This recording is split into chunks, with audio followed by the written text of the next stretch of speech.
Hey, hi, hello. Welcome to Diana Emerson. Today we're listening to The Dangers of Success.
In the wee hours of the morning of November 4th, 2009, a frantic 911 call was made in Chesapeake City, Maryland.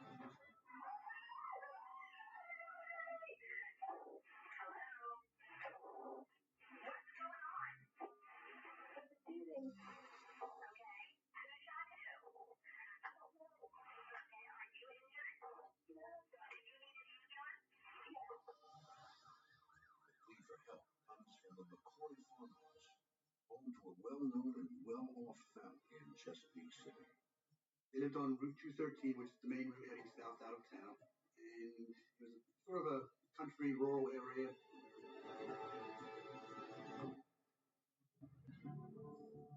When first responders arrive, they find Terry Ann, homeowners Terry and Geraldine McCoy's daughter, in her wife Jessica's arms.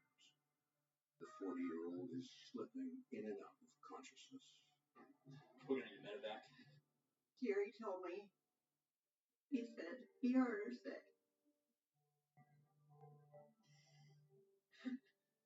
I love you, Jessica, but I'm dying. Called in to investigate the shooting is Cecil County Detective and former McCoy neighbor Michael Zack.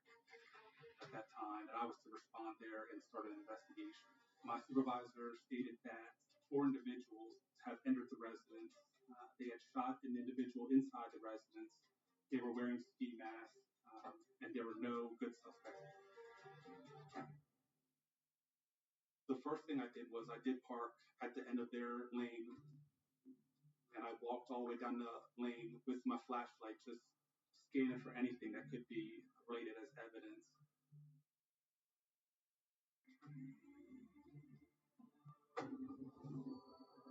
I finally make it up to the house, and I see forced entry to a side door. It did appear that someone had either kicked it or just bombarded that door, smashed into it in order to gain entry. The victim was located at the top of the stairs. She's already been transported. Alive? Barely. Her parents have been taken to the station. I go inside and get a layout of the house, and I walk through the kitchen area into the living room and make an immediate right.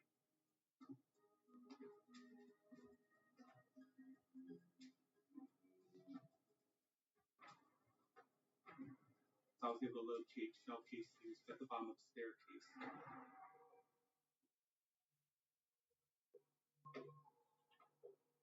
Physical evidence-wise, we had four shell casings inside, as well as a piece of bloody carpet where Terry Ann had been shot, and that's about it. Cecil County First Sergeant Michael Holmes is also on the scene. Once I responded out, I tried to gather as much information as we could, because really, at the beginning of the investigation, there was not a whole lot to go on. What do we got? Home invasion. It looks like this may have been the target. There was a safe located within the bedroom, which it kind of looked like it was an end table. The suspects removed a substantial amount of jewelry from that safe. They got the jewelry and shot the daughter. Where this occurred was extremely unusual, because Chesapeake City is not known for home invasion robberies. And that was one of the mysteries involved with this, was why do these people choose them before the residents?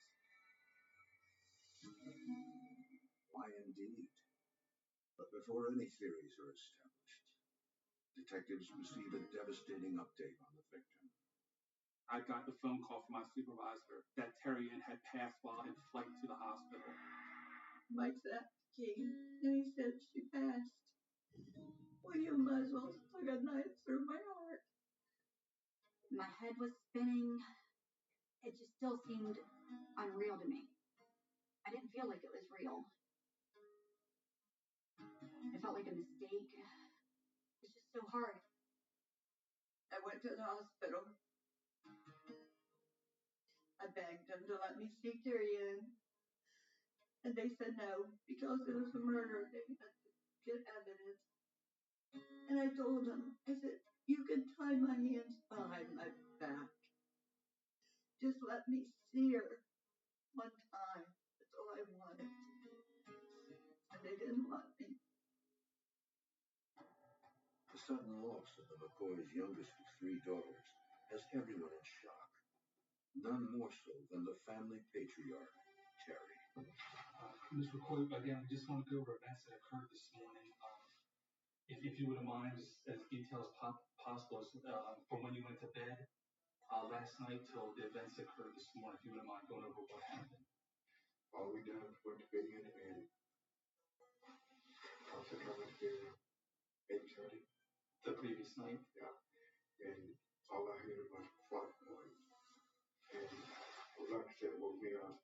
And then I heard a real loud kicking from I saw train downstairs.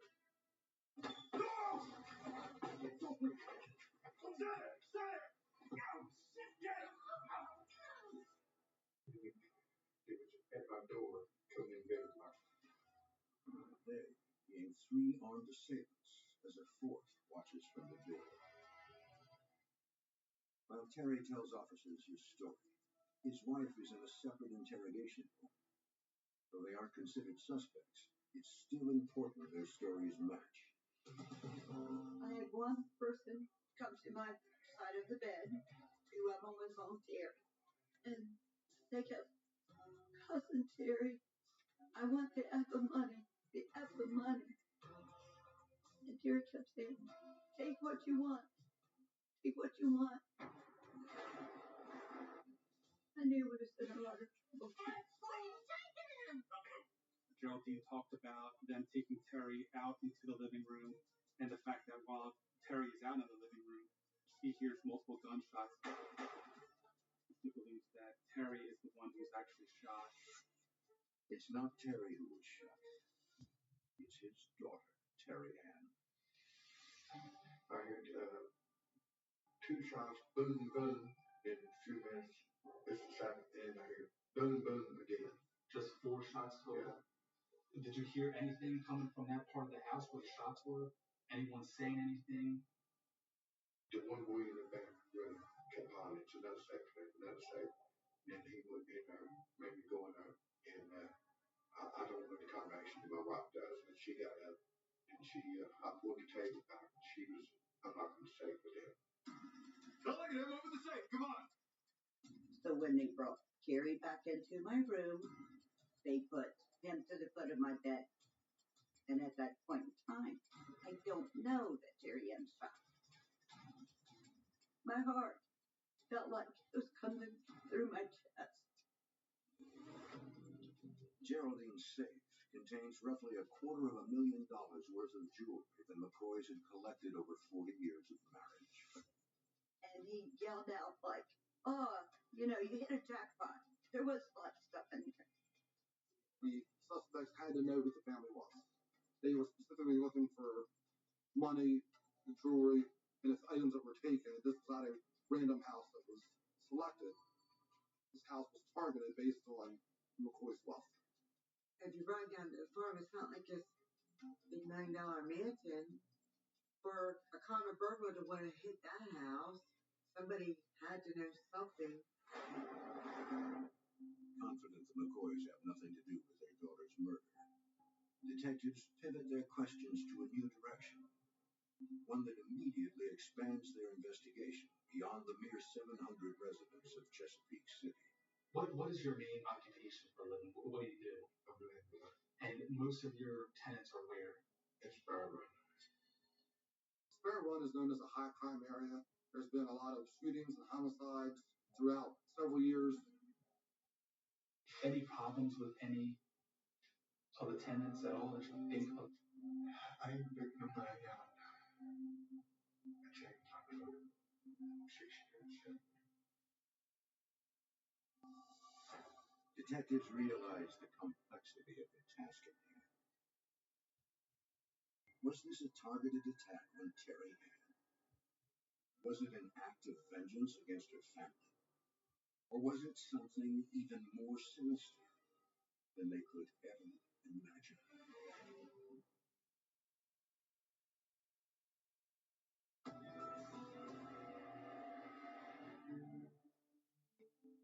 Like most small towns along the Maryland-Delaware border, the pocket-sized enclave of Chesapeake City is held together by the values of family and hard work. You feel like you've kind of went back in time. It's a very safe area that, you just go there and stroll down the streets. And then on the outskirts of town is mostly farmland. A lot of farmers know each other, the fishermen know each other, everybody talks about what's going on in town, the city, where the fish are biting, where to go to eat, just, again, nice little, all-American town.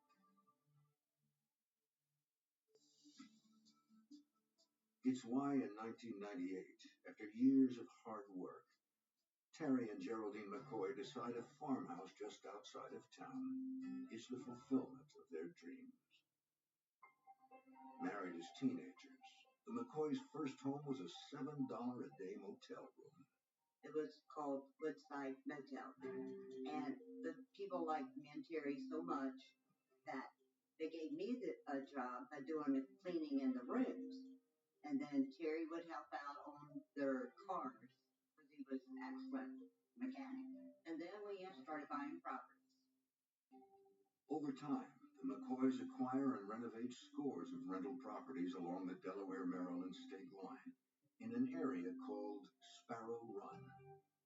The relationship that our family always had with our tenants is very different than a landlord-tenant relationship. It was more personable. My dad would buy all those kids out there ice cream. They would call my dad Santa Claus. People that knew him personally knew that he was wealthy, but he did not display that, and he was considered something like a good country person, a good country boy. Eventually, the McCoys have 3 girls, Tammy, Cassie, and the youngest, Terry Ann, who from the start was like her dad in more than name alone. She liked to ride dirt bikes. She liked fast cars. She liked sports cars. She had a Corvette, and my dad also had a Corvette, and they used to drag race each other and brag on whoever won. Terry Ann and Terry did everything together. There would rarely be a time where Terry did something where Terry Ann wasn't there, but she was especially loved by Geraldine. Anything that they needed done, she was right there for them. She cut their grass. She would clean their house. She would make them dinner. She was still just their baby. In 1999, the then 30-year-old Terry Ann meets her future wife, Jessica, and her always accepting family couldn't be any happier for the couple. Terry Ann called me and said, "Oh, I've met this new person. Would you mind if I brought her up to meet you?" If Terry Ann's happy, I'm happy.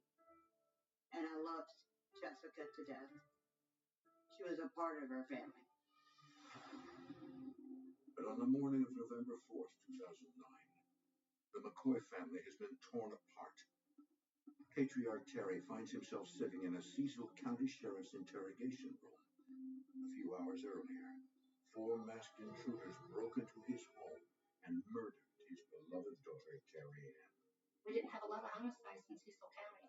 So for 4 people to come into someone's home while they were there and brutally beat and shoot somebody was a big deal. For the first time in my life, when I looked at my dad, he looked like an old man. He was always this big, strong man that protected his family. And at that moment, my dad looked like old. Sitting across from Terry is his former neighbor, Detective Michael Zack. Together, they pinpoint one possible motive for investigators to run with. Any problems with any of the tenants at all that you think of? No tenants, no. Have I been threatening them 3 months ago, yeah. What was that about? It's, I was on regular. And it's a boy known me, and I caught him breaking in my house 3 months ago. And he didn't want to do it. But what he was doing, he was kicking my doors, turning up my houses, till I called him.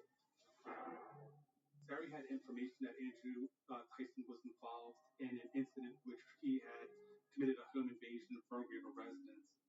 Why Andrew Tyson? There is a very good reason for that. And this morning, on November 4th, you're supposed to go to court against him. So our prime suspect number one was Andrew.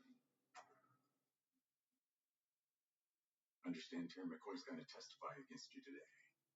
Yeah, so what? He's not going to make it. Oh? It seems that somebody broke into his home and killed his daughter. That's harsh. Behind bars at the time of the murder, Andrew didn't kill Terry Ann. The question is, did he orchestrate it? We contacted the Newcastle County Police Department and were able to get as much information on Andrew as we could, to include any jail phone calls that he made during that time. While they await results of the phone records, Detective Zack and Sergeant Holmes head to Sparrow Run. The community of Sparrows Run is not very police friendly. It's a crime-ridden neighborhood. They know Terry Ann collected rent in the area. Could she have made enemies? Or maybe she was too friendly, unwittingly inviting treachery into her parents' home. Contact was made with Newcastle County Police Department, who compiled a list of rental properties owned by the McCoys, provided a list of potential suspects who might be involved in crimes such as home invasions. It's time-consuming and potentially dangerous work, but with little else to go on, it has to be done. Interviews were done in Sparrow Run. Did anybody make any mention of any threats made toward the McCoy family? Anybody talk about selling jewelry for money?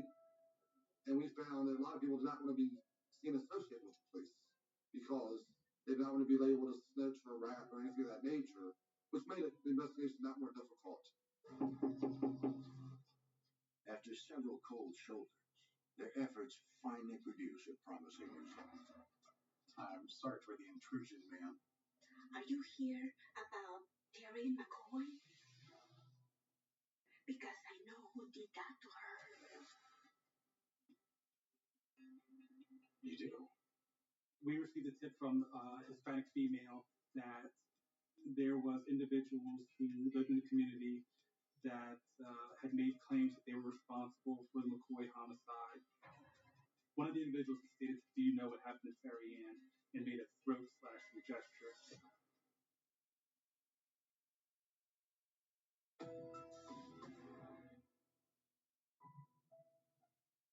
It's 48 hours after Chesapeake City landlord Terry Ann McCoy was gunned down in a terrifying midnight home invasion robbery. And rumors about who may be responsible for the horrific crime have engulfed the small towns up and down the Maryland-Delaware border. The McCoys were, a known family in the area. They've been living at the farmhouse there forever.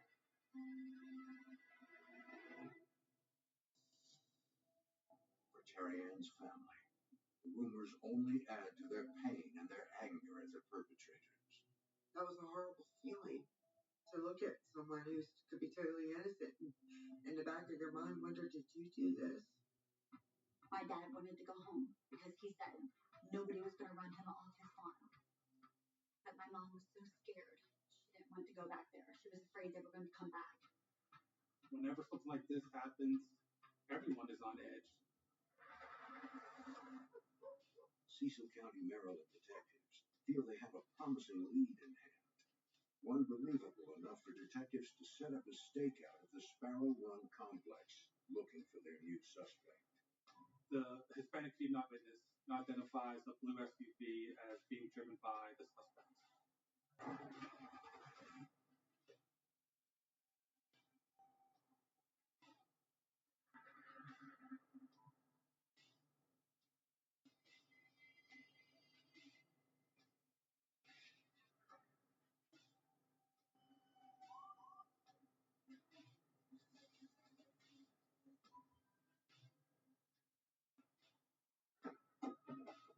Get out of the car slowly with your hands up.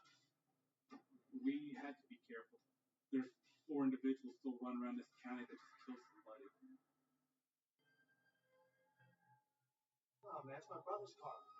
Run the plates for me. We believe this was the vehicle that was associated with this. You got ID? Back pocket. I want you to take it out slowly and hand it to me. Put your hand back on the vehicle. Don't remove your hand from the vehicle. The driver of the truck is Carlos Trevino. It's a name detectives have heard before. Carlos's name was previously given to us as someone who's responsible for committing home invasions, committing burglaries. Please don't mess it in.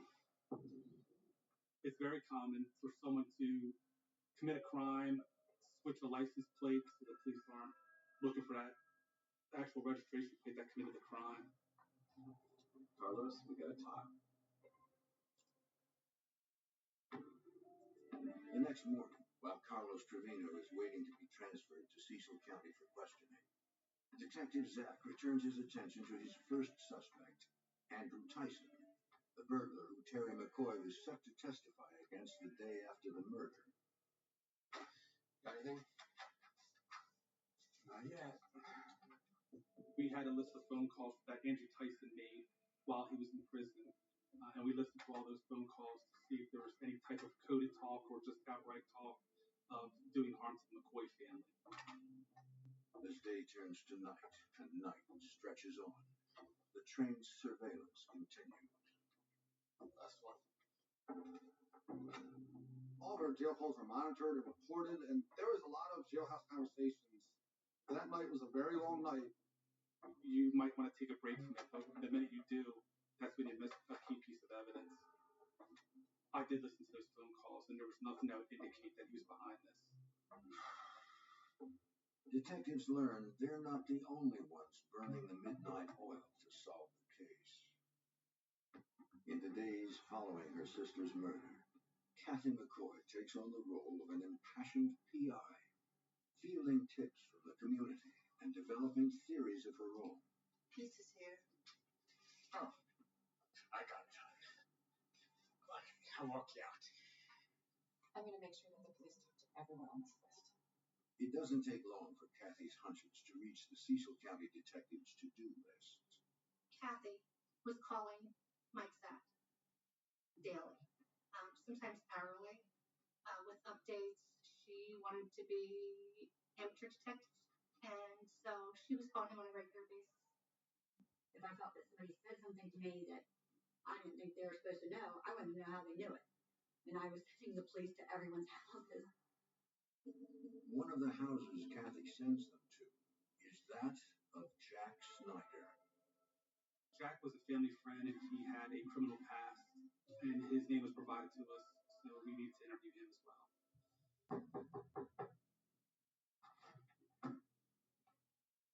Jack Snyder? Yeah?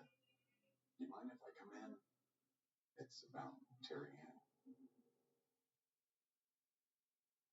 All right.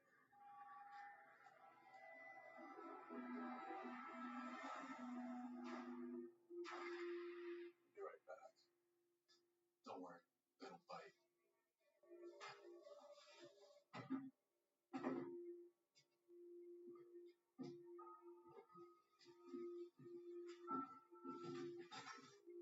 Have a seat.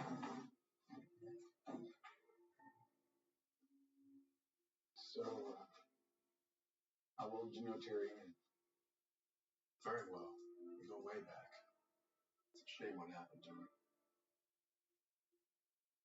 All for money. Jack described his relationship with Terry Ann as loving. At times he would appear suspicious by his answers. However creepy and strange he might be, Snyder is barely 5 feet tall. Jack did not match the physical description of any of the suspects involved in the case. Still, Detective Zach is not ready to cross him off his suspect list.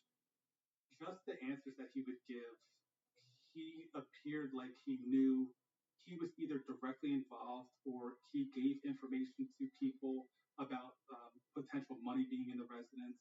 So it was extremely tough to eliminate him as a suspect. By the next morning, Carlos Trevino, the man arrested at the Sparrow Run stakeout, is transferred to Cecil County for questioning. What is this about? Carlos Trevino was an individual who would commit crimes like this, and it was a name provided to us that we were told we should look into. Are you familiar with the McCoy family? Yeah, my landlord. Do you know where they live? Not in Sparrow Run, I tell you that. Not with their money. Someone invaded their house a few nights ago and killed the daughter, Terry Ann. What? He was familiar with the McCoy family, appeared truthful, was respectful during the interview, but denied ever being a part of this homicide. I'm sorry, Detective, but I'm done talking without an attorney. Well, how about a polygraph? You could clear this whole thing up. Like I said, I'm done talking.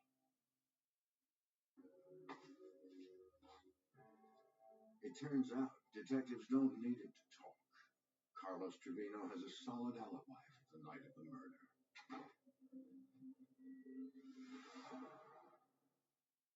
As the investigation grinds on over the next few months, all leads are run down and the list of suspects dwindles, including Andrew Tyson and Jack Snyder.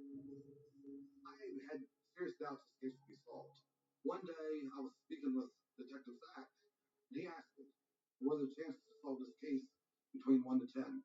I told him 2. I read everything, and they said if it's not solved in 6 months, it's usually not going to be. I would stop by often just to talk to the McCoy family, to see if anything new had came up, and just to keep them kind of abreast of the situation. And when I told Geraldine I was going to arrest the people responsible for killing her daughter, He said when he knows who did this, he would bring some beer to my house. And I told him, I said, you're never going to catch these people. The odds are most certainly bleak. But all it takes is for one lucky break to change that. That break is on its way.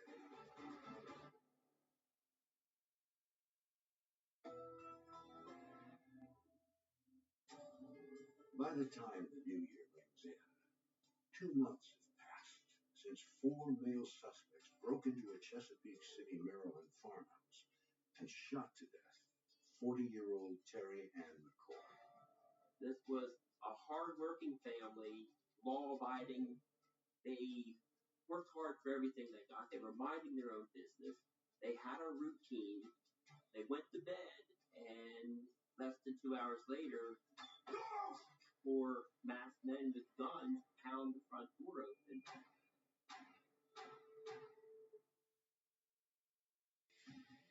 And with the crime still unsolved, this historic harbor enclave has yet to return to normalcy.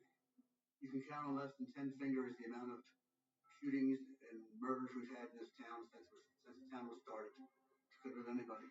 And we're not used to that here.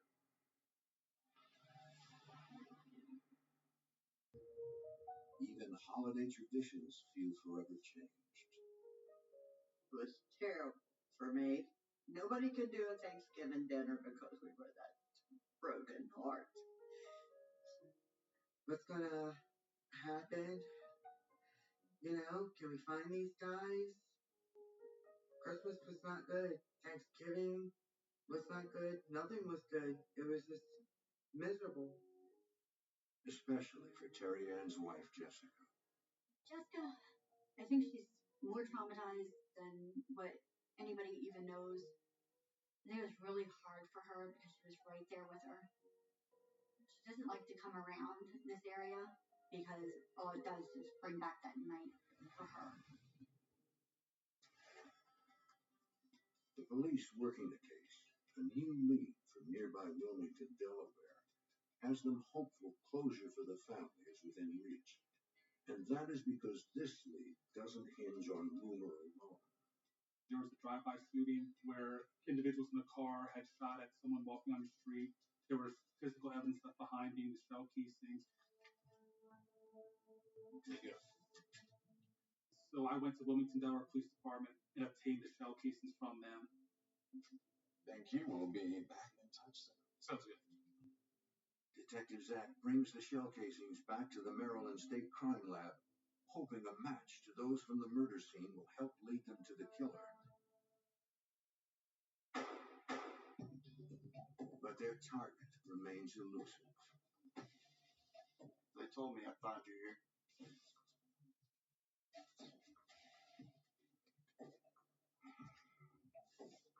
Damn. The shell casings from Wilmington don't match those from the murder. Detective Zach. Mounting frustration within the investigative team can only be matched by that felt by Terry Ann's own family. I can remember calling Mike Zach myself. I asked him if we put out a report. Would that help? The McCoy family offered $10,000 for information leading to the arrest of this case. Our local media was contacted. The reward was put in a local newspaper. I was kind of cautious because now there's a substantial amount of money being put out there. Greed is a motivating factor for a lot of witnesses to come forward. One of those witnesses is Jake Schull, a known drug dealer detained in the Newcastle County Jail for aggravated possession. I understand you've been busy, Mr. Shaw. Yeah, you know how it is. Looks like you may be facing a lot of time upstate. Yeah, you're working on the McCoy thing, right? He's pretty much matter of fact about the information he has. I think he held on to the information as kind of a get out of jail free card. You know, a couple guys who are involved. We provided some details of the case that was not put out to the media. Yeah, their names are Seth Jedlicka and Joel Milner. He's familiar with Seth committing criminal activity in Cecil County. He advises that he lives in Middletown and that Joel is dating his sister. They did a lot? No, there's this other guy, this fat kid named Anthony Melcher. The fourth guy I only know as Black Carl. I knew Black Carl to have been involved in a shooting where he had his hand was shot, and I identified him as Carl Glenn Apostles. So there were four. Yeah, there were four. Police never released the number of perpetrators involved. But what Jake says next contains even more tightly guarded details of the crime. He's able to provide information of jewelry being taken from the residence. He also provides information that a female inside the residence startled one of the shooters who just turned and automatically started opening fire on him.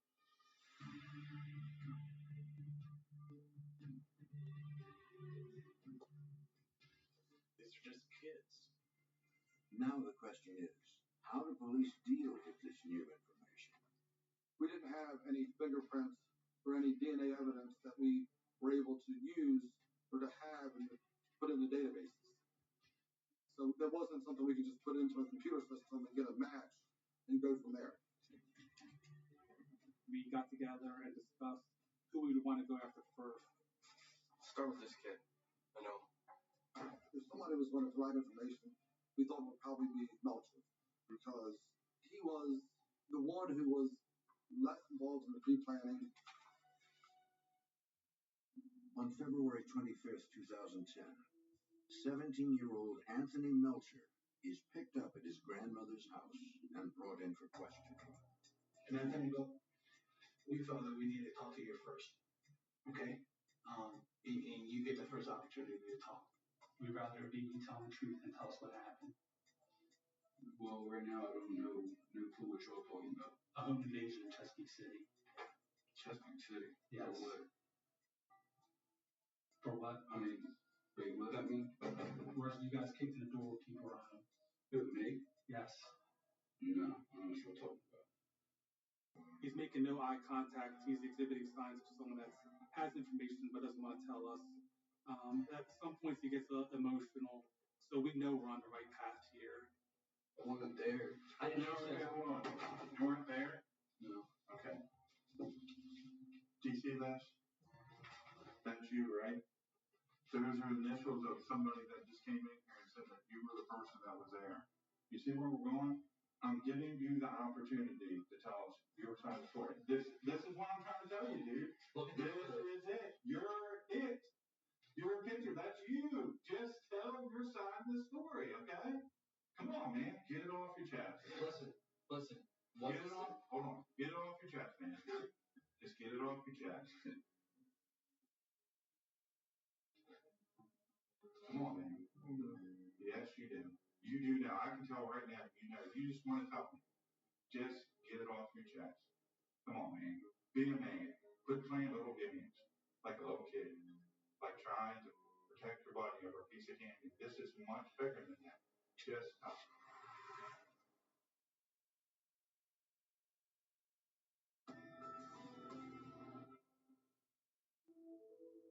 For 4 months, police in Little Chesapeake City chased false lead after false lead in the murder of Terry Ann McCoy. But finally, justice for her family is in their grasp. I knew we were going to have it closed once we got that first interview. I called back to the office and told my boss, tell everyone to come back. We're gonna roll on this for a couple of days. I was there and going crazy. Did you shoot the person in the house? Anthony Melcher has just admitted he was there. I don't know who did it, but then I get in trouble still. How do you know who did it? Black Carl told me he did it. While Melcher remains elusive, he's only one piece of the puzzle.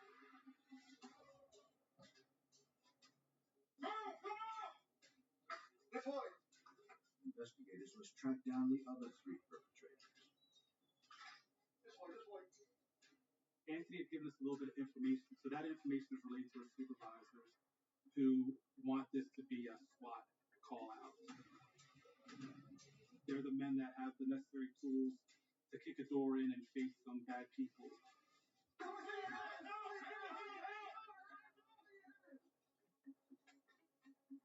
think he knew the gig was up. I don't think Carl's ever been involved in something this serious before, and he wasn't fighting us.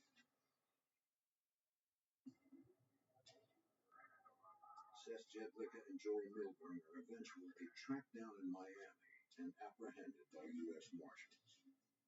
Myself and Detective Zach actually transported Jedlicka back from Miami.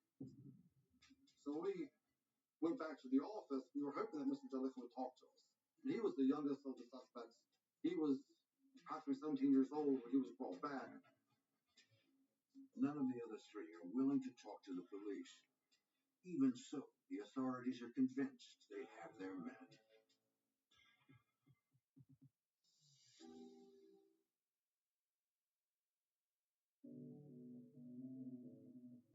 After the arrest, Mike knocked on my mom's door.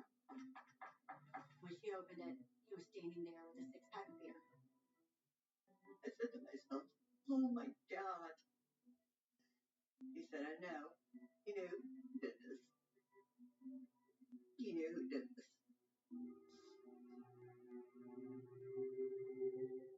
But why did 4 men from Delaware target the McCoys? The answer is as simple as it is horrifying. Joel Milburn worked at a pizzeria, which we had pizza delivered from probably 3 or 4 times a week. We're very busy. We don't cook. So we had dinner delivered. Joel Milburn planned the robbery. He had inside information about the house, the layout, the safe, the McCoys, from being a pizza delivery man. Something that occurred just a few weeks after the murder brought that point home in a truly terrifying manner. It wasn't long after that we ordered pizza. Joel Melbourne brought it to us. Terry and him talked about this robbery. And he was the one who did it. We had no idea. Anthony Melcher makes a deal with the DA to testify against the other three. He receives a 20-year sentence with 10 years suspended. Even though Anthony gave us some information, we need a whole bunch more. So eventually we're going to make the deal with the devil and give Anthony a deal in order for him to provide us with everything. I was not happy that Anthony Melcher, he got a 20-year deal to spend all but 10. He's out already. 8 years, even though he committed the same crime as his friends. Joel Milburn also pleads guilty and receives a 40-year sentence. Seth Jedlicka and Carl Gladden Postles, who according to Melcher is the one who killed Terry Ann, elect to go to trial, and both are found guilty and sentenced to over 60 years. It was a hard time for me to go through the trials and the courts. It's very hard. And when I have to hear we have to show up in court, I just froze. If they could have had anything in my home, I would have carried it to them. She shouldn't have had to die for nothing. All the mother did is kept pointing a gun at my head. Boy, your day's gonna come. It's gonna come to him. Even though the men responsible are behind bars, it's still difficult for the McCoys to process just how much was taken from them that horrible night. McCoys don't have peace of mind. I don't think they feel safe in this world anymore. I think that they look at people differently. They're not as open with outsiders. They're not as trusting. Geraldine's heart is broken. Terry is no longer here. I think he gave up. My grandfather passed away 3 years ago, and I blame that on this. He would still be here today if it wasn't for this. I think after this, my family, we're still very close. We're not broken, we're just bent. We're still together.